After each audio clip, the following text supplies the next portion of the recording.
공동 인재위원장을 맡았어요. 이철규 전 사무총장하고. 그러니까 이철규 사무총장은 윤심을 반영하는 윤석열 대통령의 최측근으로 국민의힘 관계자로 하다가 이분이 강서 보궐선거 책임진다고 물러났다가 19일 만에 다시 인재영입위원장으로 컴백을 했는데 한동훈 위원장하고 공동위원장을 만든다. 이거 어떤 시그널로 해석을 해야 됩니까? 그러니까 뭐 아니 이제 국민의힘 문법으로 해석을 국민의힘은 결국에는 윤석열 대통령의 사당화인데 네. 사당화가 완성이 된 건데 결국에는 이철규 위원장한테만 맡겨놔도 네. 이게 좀 대통령 입장에서는 좀 시원치가 않은 거죠. 그래서 한동훈 위원장까지 네. 같이 네. 세워서 하겠다 이런 건데 저는 큰 의미 없다고 보고요. 어차피 다 묶어서 윤석열 대통령 마음이다. 그냥 윤석열을 위한 네. 윤석열에 윤석열의 의한 정당이기 때문에 네. 큰 의미는 없다. 큰 의미는 없다. 근데 그럼에도 불구하고 이런 식으로 비판받을 거를 알면서도 하는 이유는 네. 뭔가 한동훈 장관, 그러니까 이철규 위원장만 놓고서 이렇게 영입을 하려 그래도 네. 영입이 잘 안 되는 거죠. 그러니까 한동훈 위원장까지 해서라도 네. 뭘 좀 더 해봐야겠다라는 생각을 하는 것 같아요. 그러니까 이 당 안 바뀐다가 제일 표현할 것 같습니다. 그러니까 윤석열 대통령의 사당화가 아니고 네. 윤석열과 다른 목소리를 낼 거기 때문에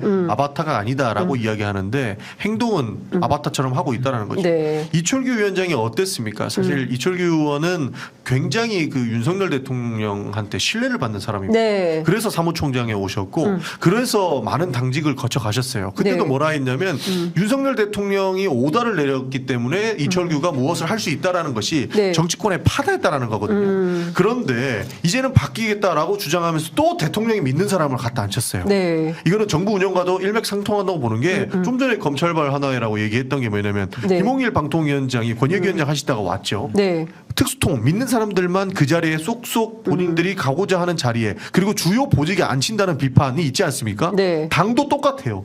당도 사무총장 하다가 분명히 본인이 책임을 지고 내려놨는데 네. 이제 또 한 번 와가지고 보니까 또 믿는 사람 또 그 사람 데리고 온 거잖아요. 공관위원장도 이거는 대법관 그냥 출신. 윤석열 사당화에서 일보도 진전하지 않았다. 네. 이렇게밖에 볼 수 없는 거라고 생각합니다. 그러니까 저는 사실 비대위원장이라는 건 전권을 갖고 있기 때문에 굳이 네. 인재영입위원장이 있는데 네. 그걸 공동으로 한다는 게 너무 어색하잖아요. 그러니까 대표가 이렇게. 아니, 그러니까 이재명 대표가 겸직할 때도 어색했는데 이것도 네. 더 어색해. 인재영입위원장이 있는데 또 그걸 비대위원장이 공동 가서 같이 인재 하니까 웃기잖아요. 네. 근데 저는 뭐 굳이 이걸 해석을 해보자면 뭐 해석하기도 싫지만 네. 해석을 하자면 아마 이철규 위원장도 못 믿을 가능성이 좀 있다. 아. 갖다 쓰지만 네. 조금 거기도 무슨 짓 할지 모르니 네. 한동훈 위원장이 같이 좀 그걸 살펴보라는 살펴봐라. 그런 시그널 아니냐라고 저는 해석을 하는데 아, 대통령이 그렇게 했을 것이다. 전 그렇게 보죠. 아. 아니 안 그러고서는 비대위원장이 정권을 갖고 있는데 대표인데. 왜 그거를 공동으로 인재위원장을 같이 한다? 뭐 이런 식의 조직 체계는 처음 보는 거죠. 네, 그러니까 저도 이런 건 처음 봅니다. 그러니까 그러니까 못 당 믿는 것 대표 겸 뭐 이렇게, 그러니까 인재위원장으로 내가 직접 챙긴다.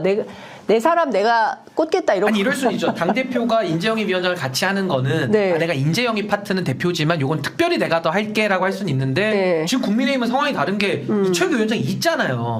있는데 또 가서 하겠다라는 것은 네. 뭔가 못 믿겠다라는 그런 내부적인 뭐 의심이 좀 반영된 거 아닌가. 네. 뭐 굳이 그렇게 해석할 수 있을 것 같습니다. 네, 윤석열 대통령께 이것만은 꼭 좀 해줘라. 당부 말씀 있으면 두 가지 말씀 한 말씀씩 듣고 마무리하겠습니다. 다른 거는 필요 없습니다. 법 네. 앞에 평등했다라는 언행일치만 좀 해주셨으면 좋겠습니다. 그리고 민주주의를 이야기하실 거면 좀 전에 신규 변호사 말씀해 주신 것처럼 실제 민주주의의 전당인 국회를 이렇게 무시하고 권력으로 누를 생각을 하시면 안 된다. 네. 역사의 심판을 받으실 수 있다. 예. 라는 거 좀 상기시켰으면 좋겠습니다. 네. 그리고 우리 시청자분들께는 네. 저희가 정치를 새롭게 바꾸기 위해서 노력을 하고 있는데 많이 부족한 점이 있는 것 같습니다. 그 부분 겸허하게 인정하고 반성하겠다는 말씀을 드리고 조금 더 노력해서 바꿀 수 있는데 많이 좀 가르쳐 주셨으면 좋겠다라는 말씀 드리고 싶습니다. 지금 8,447분께서 함께하고 계십니다. 10,000까지 좀 올려보도록 하겠습니다. 네. 저는 뭐 올 한해 일단 청룡의 해고요. 이제 네. 같은 년 새해가 밝았는데 우리 시청자분들께서 더 행복하시고 더 건강하셨으면 좋겠다는 말씀 드리고요.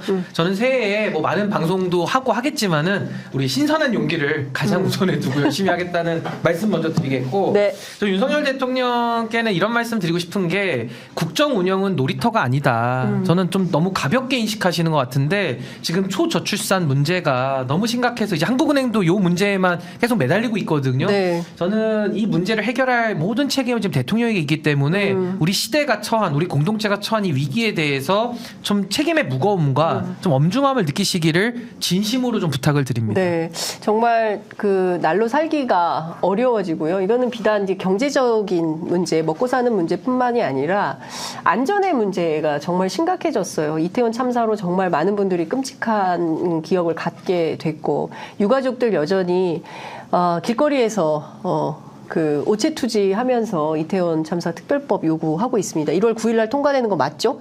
네, 해야죠. 네, 하는 것이고. 근데 그 현장에 말이죠. 예전에는 민주당 국회의원들이 많이 있었어요. 네. 함께 동행해서,